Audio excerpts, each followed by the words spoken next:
Fala galera, como é que vocês estão? Espero que estejam bem, sejam bem-vindos a mais um vídeo do nosso canal. Como vocês sabem, ou talvez não saibam, eu sou Italo Marques e esse é o Noir no Ar. E hoje eu venho trazer minha análise sobre o 7º episódio da 2ª temporada de House of the Dragon. Então, se você quer saber o que eu achei sobre esse novo episódio, é só aguardar aí pra depois da vinheta.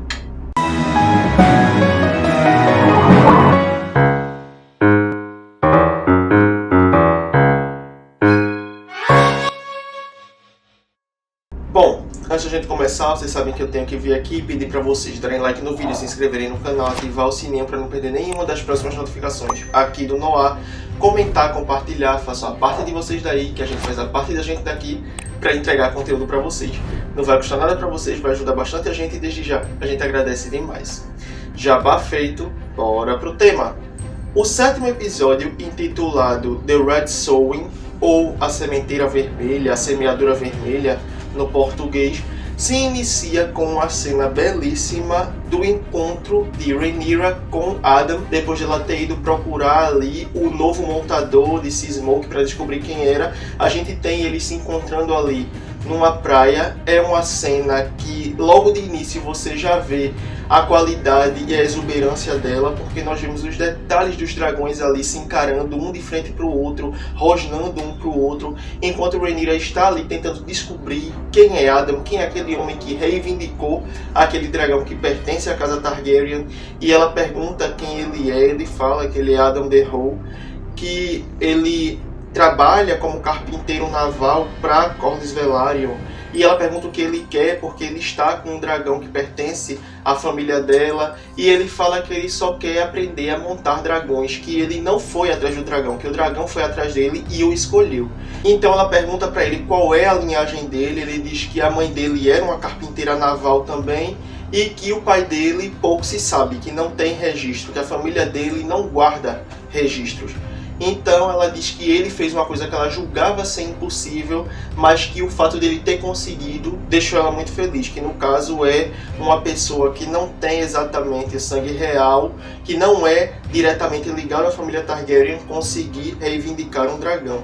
Então ela pergunta se ele consegue levar Sea-Smoke de volta até Dragonstone, e ele fala que ele pode tentar fazer isso. E a riqueza de detalhes nessa cena, os dragões caminhando na praia, a forma como eles deixam os rastros na areia, todos os detalhes foram muito bem pensados, muito bem cuidados para garantir a perfeição dessa cena inicial, e eles conseguiram. Em King's Landing nós vemos o mestre tratando ali do corte no braço de Alicent causado pelo plebeu ali na confusão que se deu no episódio anterior, e ela está falando para o mestre que ela se sente descartada apesar de todo o trabalho que ela fez pela coroa. E ela está com essa sensação depois que Aemond a dispensou do conselho. Em seguida, ela fala para o cavaleiro dela, Sir Rickard, que ela quer sair. E ela quer sair sem as criadas, sem o séquito, só com ele para a Mata do Rei. Ela quer se retirar do palácio ali por um tempo. Ainda no palácio nós temos uma cena de Lord Larys com Lord Jasper observando ali Aemond dispensando os cavaleiros que estavam envolvidos ali em toda a rebelião do povo para a muralha como punição pelo fato deles não terem feito o trabalho deles de forma que satisfizesse o príncipe regente. E enquanto isso, Lord Larys e Lord Jasper estão ali conversando sobre a situação atual. Lord Jasper fala que ouviu rumores de que Sea-Smoke tem um novo montador e aconselha que Lord Larys leve esse boato até Aemond. A gente sabe que Lord Jasper não é confiável, ele não gosta de Lord Larys, ele quer que Lord Larys leve esse boato a Aemond de uma forma que desagrade o príncipe regente e piore ainda mais a imagem que Lord Larys tem com o príncipe regente, porque a gente sabe que Aemond não gosta de Lord Larys.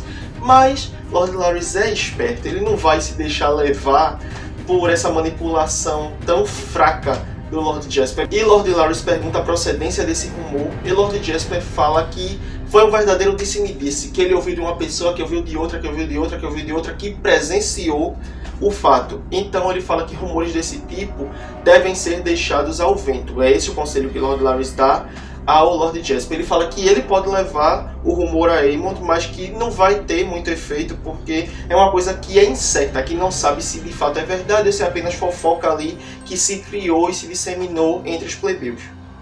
Em Dragonstone nós temos Rhaenyra voltando para o castelo E o conselho está reunido ali esperando notícias a respeito dela quando o cavaleiro e o mestre chegam e avisam que ela retornou incólume e perguntam quem é o montador de Sea Smoke. E aí o mestre fala que é um carpinteiro naval de Driftmark, o que deixa Corlys intrigado com o fato de ser um dos subordinados dele ali. E é informado que esse carpinteiro que reivindicou Sea Smoke vai ficar em Dragonstone como convidado, vai receber o treinamento de montador de dragões, porque esse é o desejo da rainha, e o mestre ficou incumbido de ensinar a ele o Alto Valyriano para que ele consiga se comunicar com o dragão. Afinal, isso é uma característica imprescindível de um montador de dragões.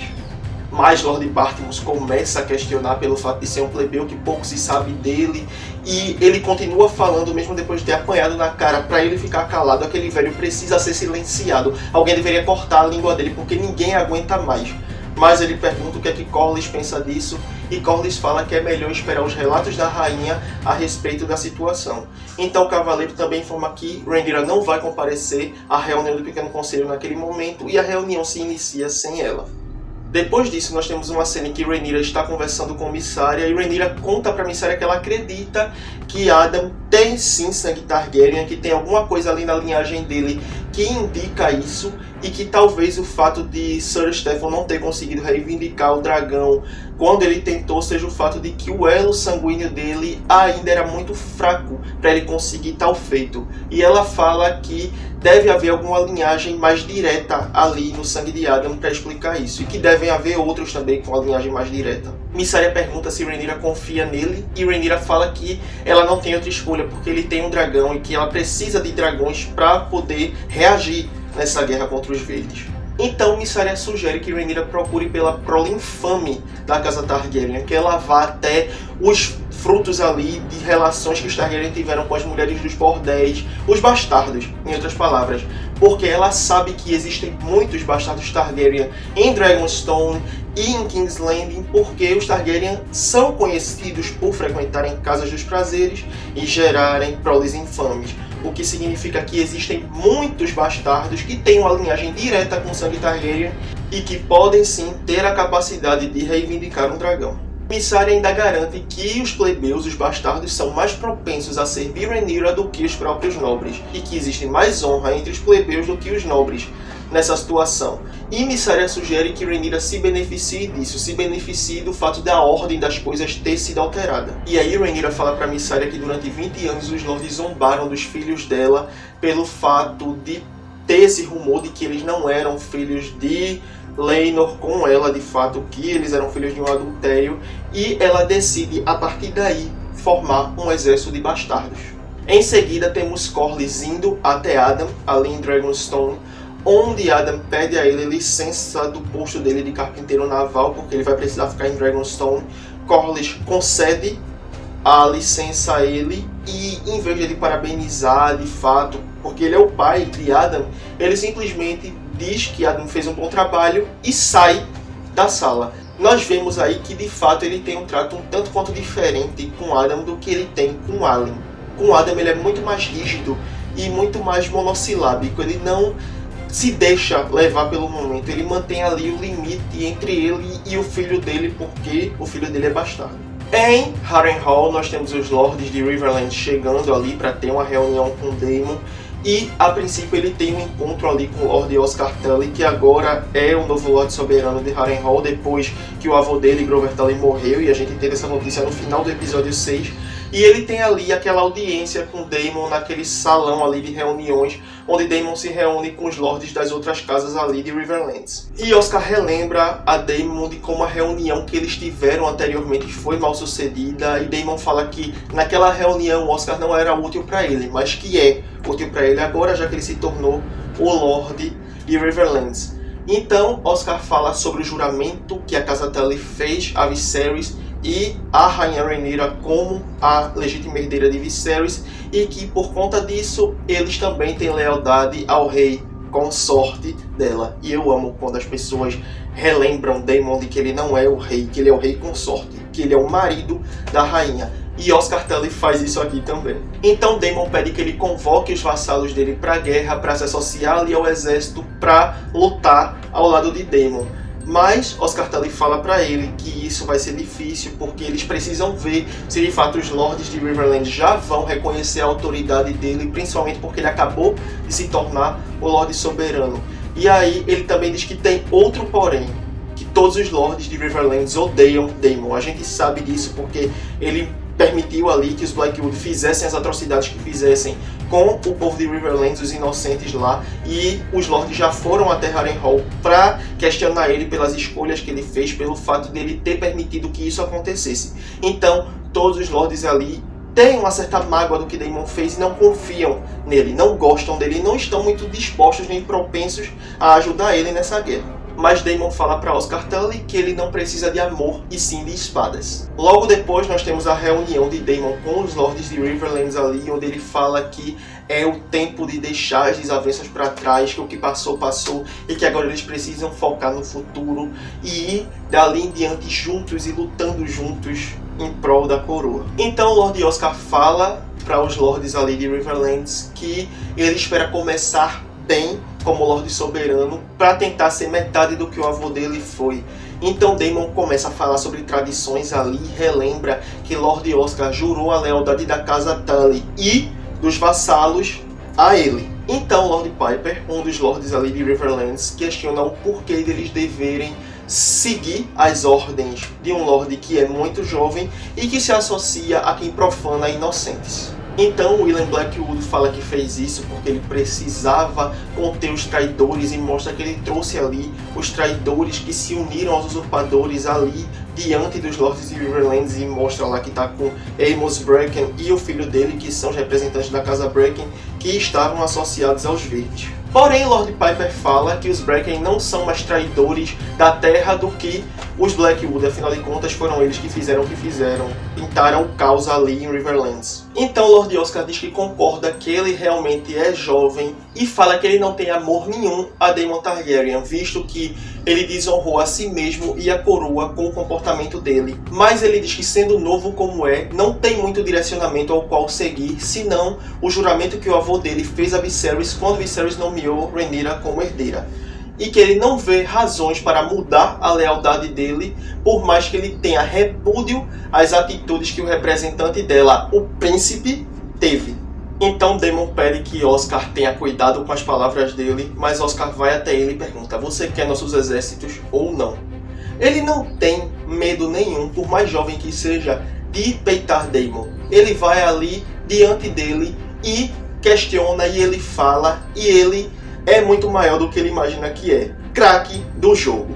Daemon começa a fazer meia-culpa ali, dizendo que estava realmente muito entusiasmado em perseguir os objetivos dele ali em Riverlands, mas fala que os Lordes não devem deixar que as falhas dele os impeçam de seguir um homem íntegro.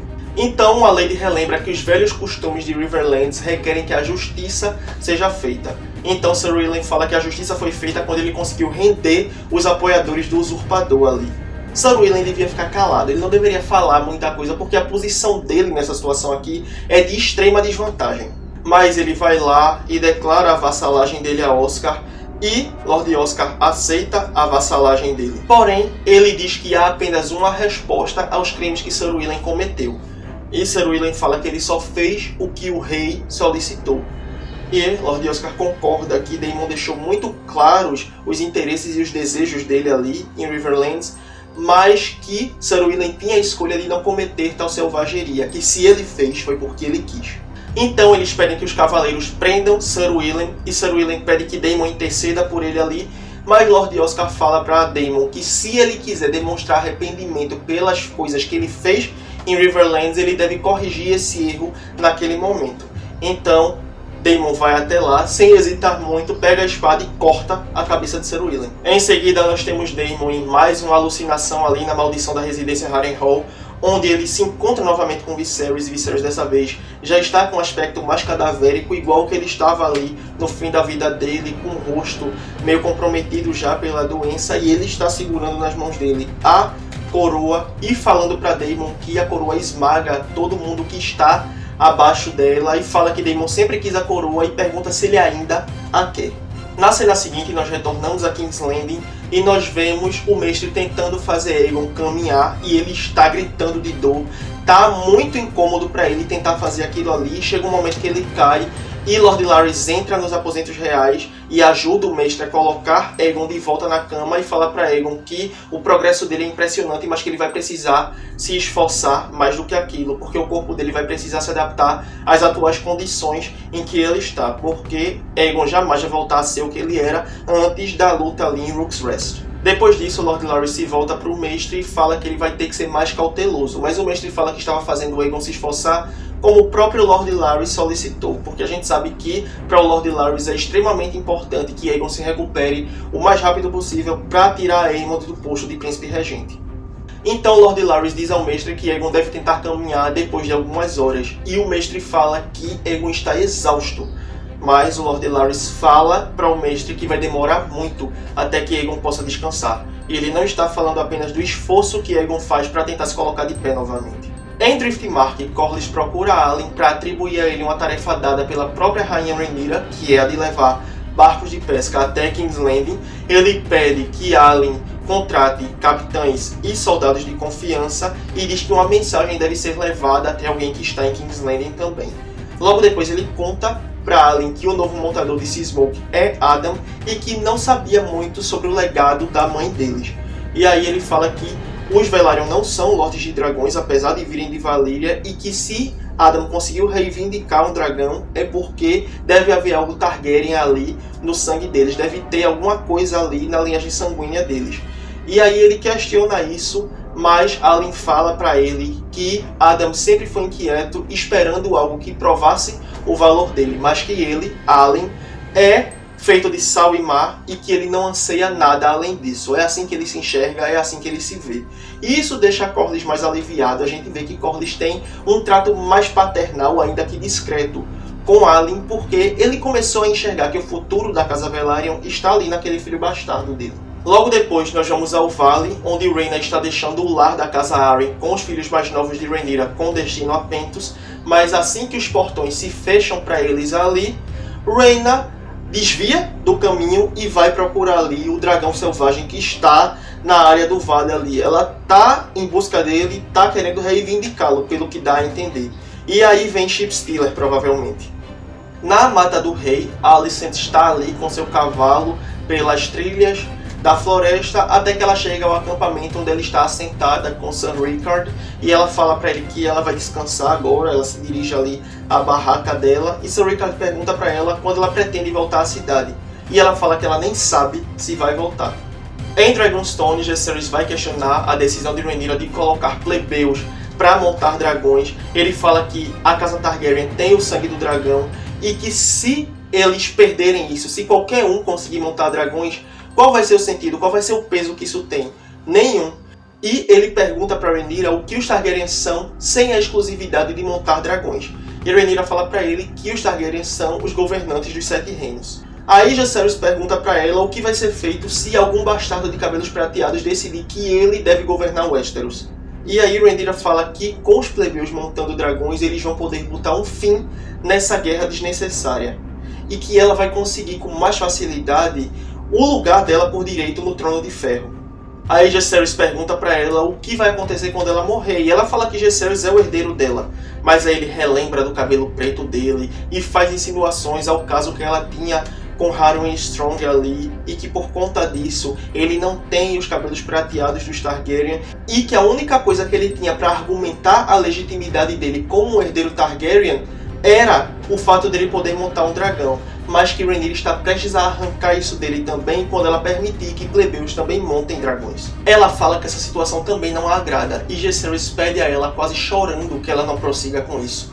Mas ela fala que ela não pode ignorar o que os deuses colocaram diante dela. É uma situação realmente difícil para ambas as partes, para Rhaenyra em administrar toda a situação e para Jaehaerys em lidar com isso. Mas eles precisam fazer o que for necessário para vencer essa guerra. Ainda em Dragonstone, Mysaria entrega a Alyn a mensagem que ele deve levar a King's Landing, e ele leva essa mensagem até a criada de Rhaenyra, que está infiltrada lá na cidade, e quando ela recebe essa mensagem ela começa a disseminar entre os plebeus a informação de que Rhaenyra está procurando bastardos para irem até Dragonstone tentar reivindicar os dragões disponíveis para montaria. Essa informação chega até a taverna ali, onde os amigos de Ulf tentam induzir ele a ir a Dragonstone, mas ele se mostra temeroso, receoso, porque ele diz que ele não tem muita certeza do fato dele ser um Targaryen. Então os amigos perguntam se ele mentiu para todo mundo ali esse tempo todo.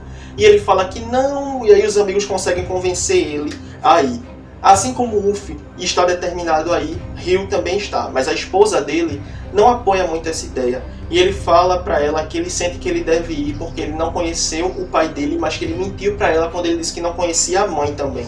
Que a mãe dele trabalhava numa casa dos prazeres, tinha cabelos prateados e que dizia para ele que ele não era muito diferente dos irmãos dela, Viserys e Daemon. Ou seja, ele é sobrinho de Viserys e primo de Rhaenyra, ao que tudo indica.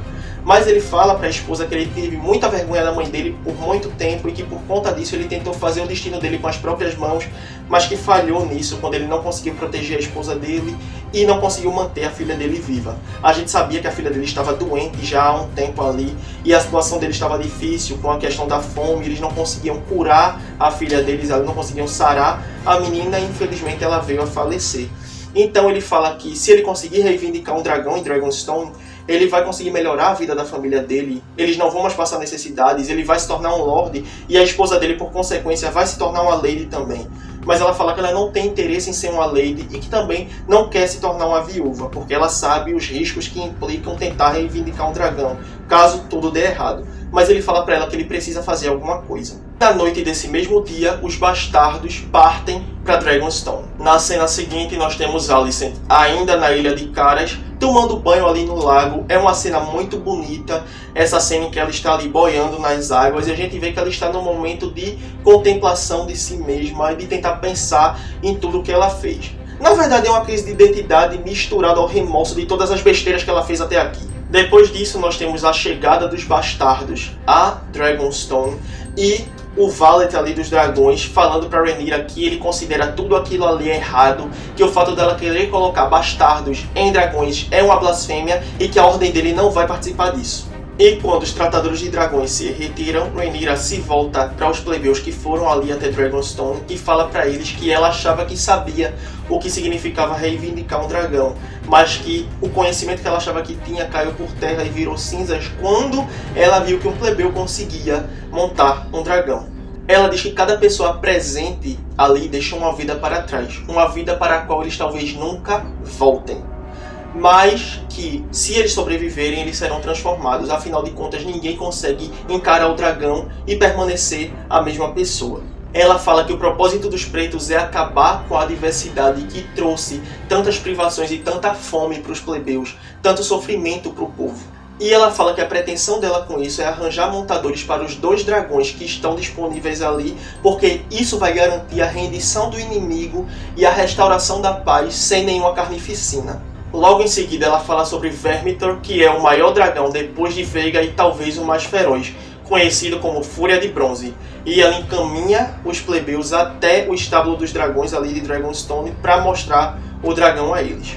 Com os plebeus no estábulo e em uma cena muito bonita, Rhaenyra chama Vermithor. E ele aparece atrás dela ali, enorme, majestoso, como é de se esperar de um dragão do porte dele. Então ela acalma o dragão ali, ele está meio agitado quando ele se aproxima ali da plataforma onde eles estão, mas ela consegue acalmá-lo e pergunta quem vai ser o primeiro a tentar reivindicá-lo. Então vem um bastardo mal formado ali, com o rosto meio torto, e ela fala que a partir dali ela não vai falar mais nada, que quem vai se pronunciar é o dragão. Então nós vemos ali esse bastardo tentar reivindicar o dragão, mas não dá muito certo. Vermithor cospe fogo nele e começa a queimar um monte de plebeus ali também, um monte de bastardos. Alguns começam a fugir, alguns caem de cima da plataforma e tudo vira um caos enquanto Rhaenyra está observando o possível fracasso da tentativa dela ali mais uma vez. Então a gente vê que o início ali é meio caótico. Vermithor começa a queimar muita gente e a devorar a maioria delas como se fosse um churrasquinho pessoal dele ali, devorando gente como se fosse um salgadinho, um croquete ou sei lá o que. Mas a gente vê que Ulf e Hugh caíram dessa plataforma. Ulf pega uma tocha e corre ali, se embrenha dentro das cavernas do estábulo dos dragões, enquanto Hugh encontra uma mulher ali e esse dragão acaba avistando essa mulher em um certo momento. E para salvar ela, Ryu distrai o dragão, chama a atenção do dragão para si e se prepara para ser queimado até a morte, mas o dragão não faz nada contra ele, provando assim que ele vai ser a pessoa que vai reivindicar esse dragão para si. E ele faz isso. Enquanto Rhaenyra observa tudo lá de cima da plataforma do estábulo dos dragões. Enquanto isso, Ulf vai adentrando cada vez mais as cavernas ali do estábulo dos dragões e ele acaba se deparando em um certo momento com o Silverwing. E ele tá assustado ali, ele acha que a morte dele é certa também, ele espera que o dragão queime ele, mas Silverwing simplesmente começa a brincar com ele usando o focinho ali, como se fosse o pet dele, como se conhecesse ele há anos. Como se olha e faz, querido, que saudade, quanto tempo, vem aqui. E eles simplesmente têm esse elo ali, eles criam essa conexão e Ulf vai reivindicar Silverwing também. Na cena seguinte, nós retornamos a King's Landing, onde está acontecendo uma reunião ali do Pequeno Conselho e Aemond está sendo informado sobre o que está acontecendo na Guerra da Campina, ali onde os Hightowers estão lutando contra os Beesbury, e também é informado para ele que o dragão de Daeron, Tessarion, conseguiu alçar voo e que muito em breve ele deve se unir aos Verdes na batalha, e que quando isso acontecer o exército Hightower vai ser imbatível. Do lado de fora, na cidade, começam a gritar que há um dragão sobrevoando a cidade, Daemon vai olhar quem é, e simplesmente Silverwing está sobrevoando a cidade ali com Ulf montado nele.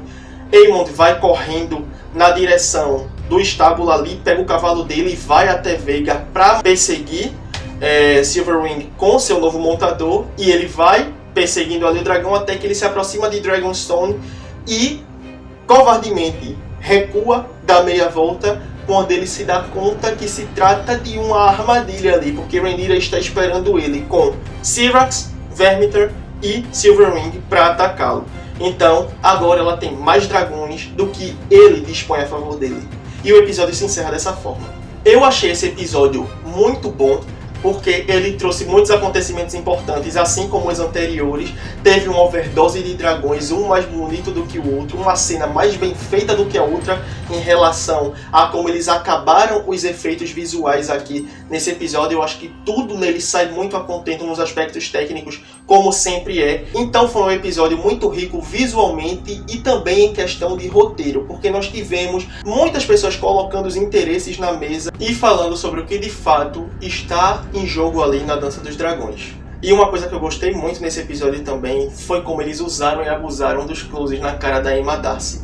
Ela transmite muito as emoções da personagem dela enquanto protagonista ali. Ela consegue traduzir bem as situações em que os personagens estão inseridos na série. Então, quando eles conseguem usar esse recurso a favor do episódio, eles obtêm um resultado muito bom, como foi o caso desse episódio aqui. Então é isso, essa foi a análise do 7º episódio. O próximo episódio vai ser o último da temporada, então consequentemente será a última análise da 2ª temporada de House of the Dragon.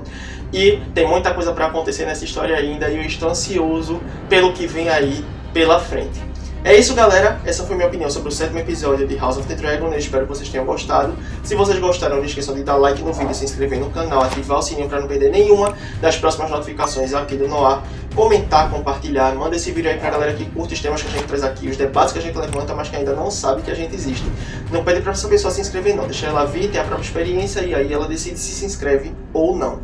Não vai custar nada pra vocês, vai ajudar bastante a gente e desde já a gente agradece demais. Se você é novato, vai ter mais vídeos linkados aqui no card pra você conhecer mais sobre o nosso trabalho aqui no Noir. Se você é veterano, eu te agradeço por ter visto esse vídeo até aqui. Eu aguardo todos vocês na próxima, sejam novatos ou veteranos. E até lá, tchau!